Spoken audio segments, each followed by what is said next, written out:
Mikä saa lampun syttyyn ja tiesitkö, että jopa sitruunasta voi tehdä pariston? Sähköoppi tulee heti selväksi, kun sen pääsee rakentamaan itse. Tässä on 3P Scientificin sähköopin oppilastyösarja, eli kaikki virtapiirien tekemiseen samassa laatikossa. Sarjassa on kytkentäalusta, paristokotelot, lamput, kytkimet ja johtimet, joilla virtapiirien rakentaminen on todella helppoa.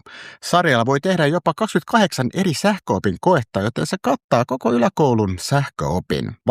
Vastuslankojen ja potentiometrin avulla voidaan tutkia Ohmin lakia sekä sarja- ja rinnankytkentöjä ihan käytännössä. Mukana jopa sinkki, kupari ja hiililevyt, joilla oppilaat voi rakentaa oman pariston vaikka siitä sitruunasta. Kestävät osat kootaan nopeasti kytkentäalustalle, joten oppilaat pääsee kokeilemaan itse, eikä aikaa mene kytkentöjen säätämiseen. Mukana tulee sekä oppilaan että opettajan oppaat suomeksi, joten jokaiselle kokeelle on valmis ja erittäin selkeä ohje. Tällä sarjalla oppilas näkee omin silmin, miten sarjaan kytketyt lamput himmenee ja rinnan kytketyt palaa kirkkaina. Sähköoppi muuttuu siis kirjaimellisesti näkyväksi. Kato tarkemmat tiedot Tevellan nettisivuilta.